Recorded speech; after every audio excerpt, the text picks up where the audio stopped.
This podcast is brought to you by the Prospect Research Institute, where researchers come to learn, innovate, and connect.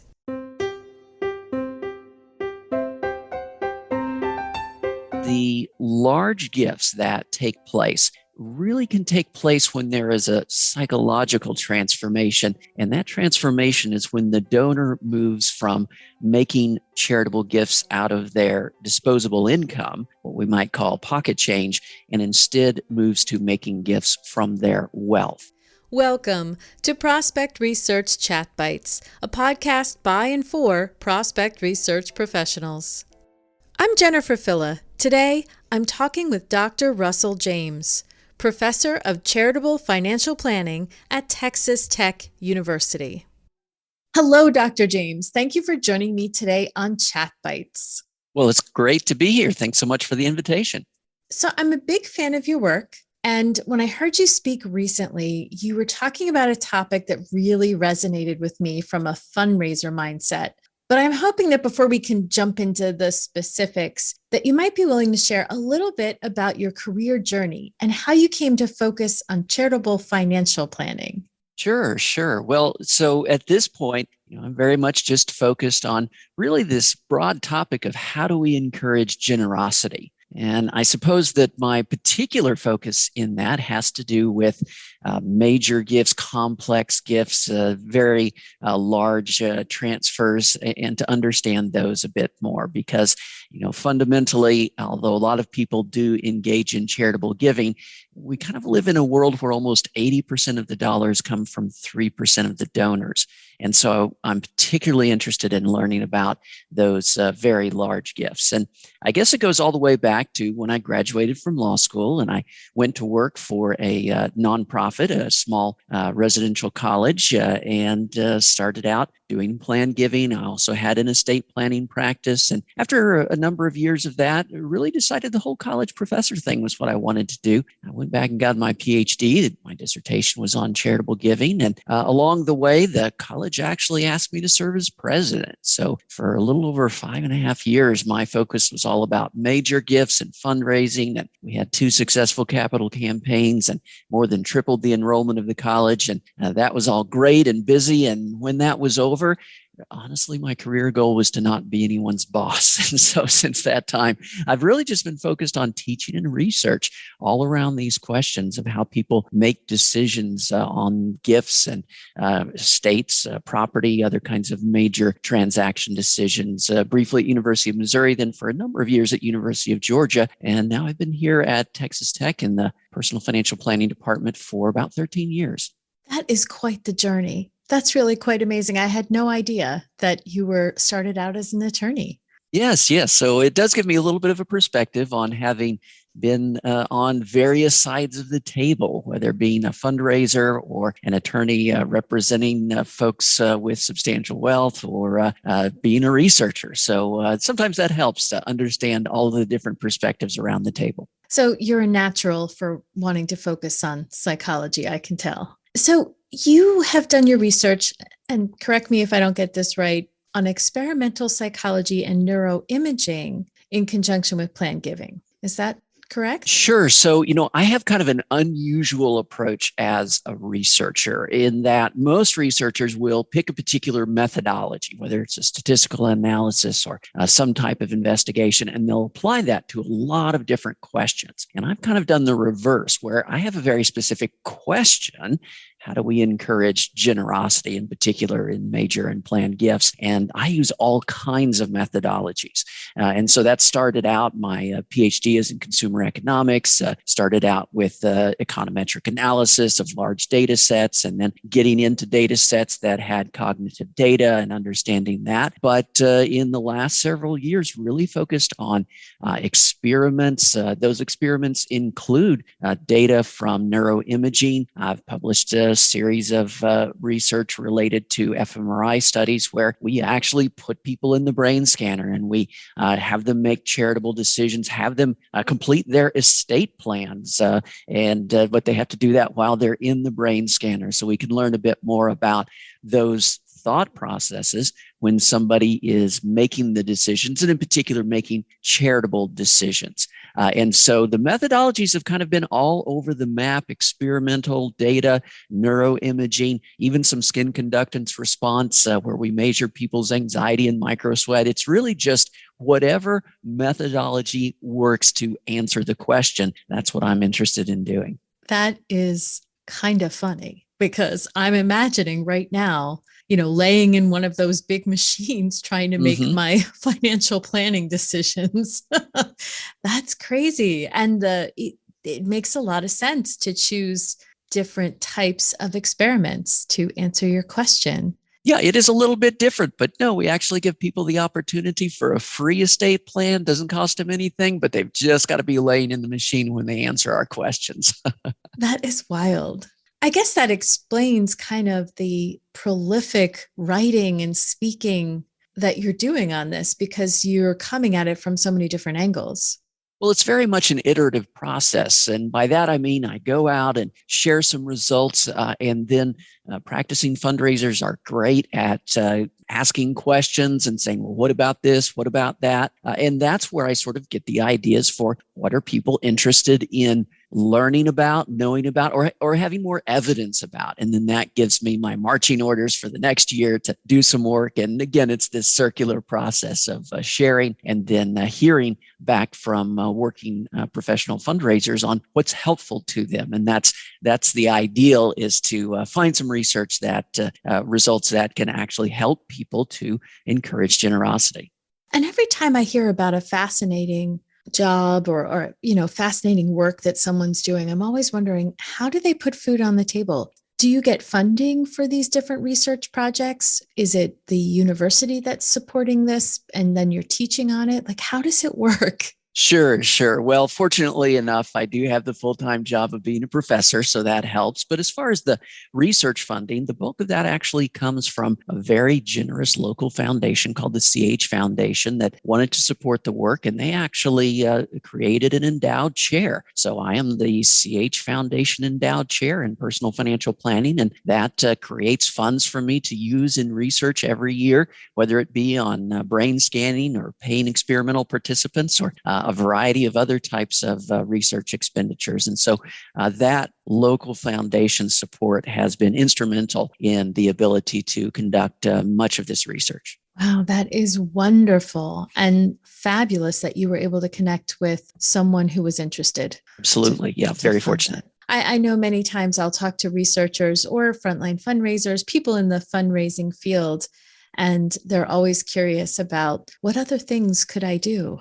And certainly you've demonstrated quite a few things people can do in the fundraising field around research and those interests. There's a lot of really great research taking place in the field these days. And so it's very exciting to see what we're learning. And hopefully we can put that together to actually be useful to people doing the real work out in the field. So let's talk about that real work out in the field and maybe give it a spin for the prospect research side. So when we are looking at data, when we're looking at individuals, corporations, and foundations, and we need to help those frontline fundraisers who are actually going to talk to the donor or prospective donor, how would we leverage the kind of work you're doing? Well, it's certainly the case that we need to be spending as much time as we can with people of capacity so that the fundraisers' time can be justified.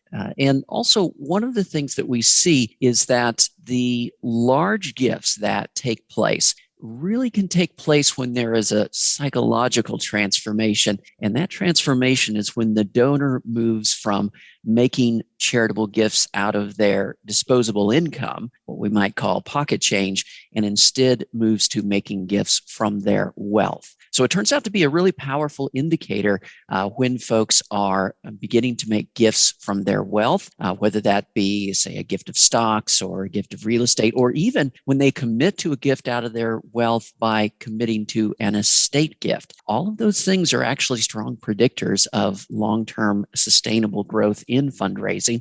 And I think it all relates to this underlying idea of changing that perspective of making their wealth donation relevant.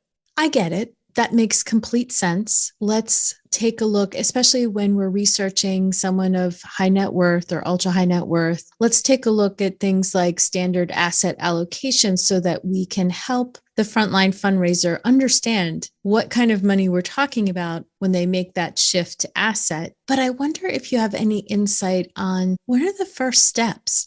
If I'm a frontline fundraiser, how do I know what steps to take? What's that first gift? What's the first conversation to get them to Sure. shift into assets? Before we have the conversation about assets, we begin with helping the donor to define a meaningful victory. And that is, we want to have conversations about how they would like to change the world.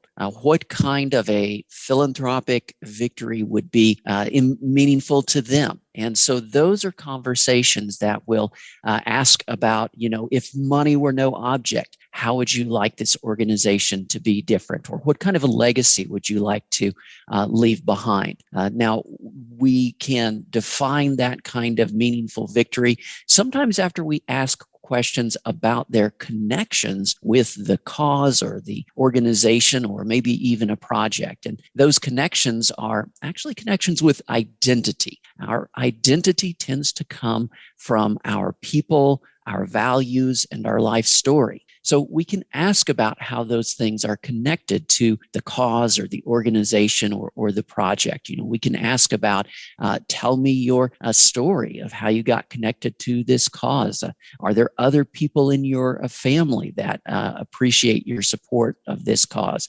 How did you learn to be philanthropic? Just trying to get those life story elements, those values elements, and how they connect in with our cause, and then using that to help the donor define a meaningful victory. Now, once we have those elements, these are essentially story elements where we make the donor's original identity connect to the challenge that we want to present, and we make the challenge promise a meaningful victory, meaning that that victory needs to link back to their identity. Now, once we've done that, then all of the various complexity, the instruments, the assets, all those sorts of things, those are just ways to make this heroic story come true.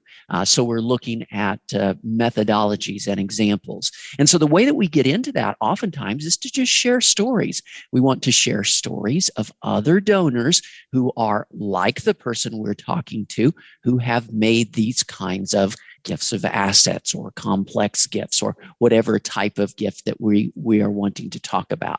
So we establish the story, which is the underlying motivation, the underlying goal. And then when we start talking about methodologies to make that come true, we just start sharing stories of what other donors have done that has allowed them to accomplish their goals. I love it. I hadn't really heard it said that way before, and not being on the front line, I had no idea. So very helpful information. Thank you.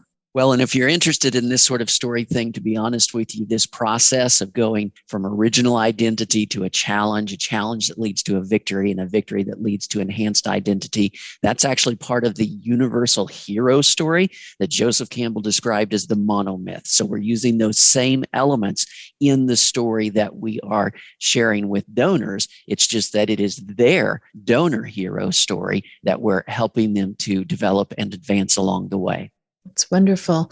Well, before I let you go, I'm wondering what kind of impact have you seen when nonprofits adopt these kinds of suggestions about leveraging psychology when they're asking for planned gifts? So one of the things that we do know about the impact of asking for either planned gifts or gifts of assets is we actually have some really hard long-term national data. So for example, we know from the entirety of all the IRS Form 990s that all the nonprofits in the country have to file, all of those electronically filed forms from a 6-year study looking at over 1 million nonprofit tax returns, that the growth rate for organizations that are consistently receiving gifts of stocks as compared to cash-only organizations, well, that even if you compare organizations starting out at exactly the same level, 5 years later, that organization that receives gifts from, say, securities or real estate, their growth rate is more than double the growth rate of the cash-only organizations. And aside from that, we also can see from the donor side that after a donor first includes charity in their estate plan, that's associated with the following year seeing about a 78% spike in their current giving. And that's actually sustained 2, 4, 6, even 8 years later, pointing back to this idea that once assets become donation relevant, once wealth becomes donation relevant, it can be transformational for the donors. So we've actually left behind the world of just war stories and just so stories, and can in fact see nationally representative data that shows just how powerful these approaches are. That is fantastic. That is really powerful. And when someone wants to go and look and see, is this nonprofit accepting gifts of securities or real estate, that's Schedule M on the IRS 990? That's right. So if you have bosses that don't believe in this, just find one of your competitors that's getting more stock or real estate gifts than you are, because bosses can be very motivated by being left behind by the competition, because that's all public access. You can get online, pull it down for free, Schedule M. It'll show what organizations are receiving in terms of all kinds of non-cash gifts. Fabulous. Thank you so much, Dr. James, for joining me today and for sharing your wisdom. Great to be here. Thanks for the invitation.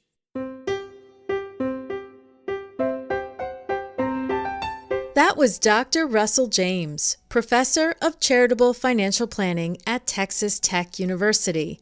Were you impressed with the variety of his experience and the variety and creativity in his approach to research on charitable financial planning?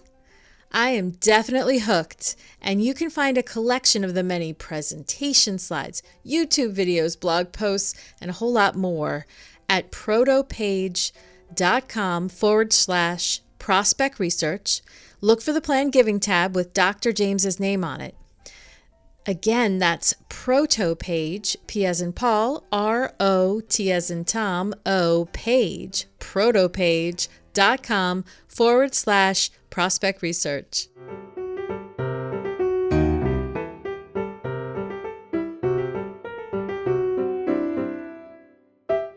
Hey, if you enjoyed listening to this podcast, you have to come check out the Prospect Research Institute's learning community. It's a membership community with powerful resources, great discussions, and comprehensive courses.